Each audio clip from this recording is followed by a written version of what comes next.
بسم اللہ الرحمن الرحیم۔ جی سورہ نساء پارہ نمبر 5 اور یہاں پہ بیان ہے جی نماز کی تیاری۔ اللہ پاک فرماتے ہیں کہ نماز نہ پڑھو جب تم کو نشہ ہو، نماز وہی ہے جو حسب منشا ہو۔ غسل کرو گر کی ہو جنابت، پہلے اپنے سے دور کر لو غلاظت۔ پانی نہ پاؤ تو تیمم کر لو، نماز پہ ارادہ مصمم کر دو۔ کچھ لوگ کتاب سے پاتے ہیں گمراہی، جو بہکا راہ سے تو پائی تباہی۔ بے شک خدا ہے حمایتی و مددگار، بن اس کی مدد سب کچھ ہے بیکار۔ پھر آگے یہودیوں کے بارے میں اللہ تعالیٰ فرماتا ہے کہ غلط بات کرتے ہیں زبان موڑ کر، پاتے ہیں لعنت باتوں کو توڑ کر۔ مان لیتے تو بہتر تھا ان کے حق میں، بے دین ہمیشہ پڑھتے ہیں شک میں۔ کتاب والو آخری کتاب پہ ایمان لاؤ، لعنت نہ لو نہ مر کے مٹ جاؤ۔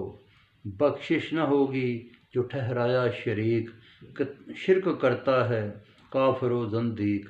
شریک ٹھہرایا جس نے تو باندھا طوفان، کچھ کام نہ آیا کوئی دین و ایمان۔ خدا جسے چاہے کرتا ہے پاک، ظلم کا نہ پاؤ گے کوئی ادراک۔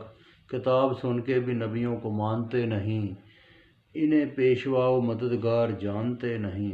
جس پہ لعنت ہوئی نہ پائے مددگار، محتاج کو نہیں دیتے تل بھر شمار۔ حسد کرتے ہیں خدا کے دیے پر، ابراہیم کو دیا ملک اس کے کیے پر۔ کسی نے مانا کسی نے نہ مانا، آگ میں جائیں گے وہی ہے ٹھکانہ۔ سڑ جائے گی کھال تو بدل جائے گی، عذاب میں رہو گے ہر چیز پگھل جائے گی۔ اہل ایمان کو باغوں میں نہریں رواں ہیں، پاک عورتیں ہیں گھنی چھاؤں میں مکاں ہیں۔ ایمان والوں نے امانتیں لوٹا دو، عدل و انصاف کو وتیرہ بنا لو۔ حکم مانو خدا کا اور رسول کا، حکم مانو تم حاکم معقول کا۔ جھگڑ پڑو تو خدا رسول کو مانو، یہ خوب تر ہے اسے خوب تر جانو۔ لوگوں کا دعویٰ ہے کہ ہم ایمان لائے، شیطان چاہتا ہے کہ وہ زیان لائے۔ منافق کو جو راہ حق پہ بلاؤ، نشانی ہے کہ پیچھے ہٹتا ہوا پاؤ۔ گر اپنے کیے سے ہی مصیبت آئے، اپنے پاس انہیں قسمیں کھاتا پائے۔ آپ کا کام ہے نصیحت کرنا، اچھے کام کی تم وصیت کرنا۔ گر ظلم کریں تو تیرے پاس آئیں، تیرے وسیلے سے پھر بخشش پائیں۔ اہل ایمان نہیں جو تمہیں منصف نہ جانے، کوئی راہ نہ پائے تو جو بات نہ مانے۔ گر حکم ہوتا ہلاک ہونے کا، خدشہ تھا لوگوں کو گمناک ہونے کا۔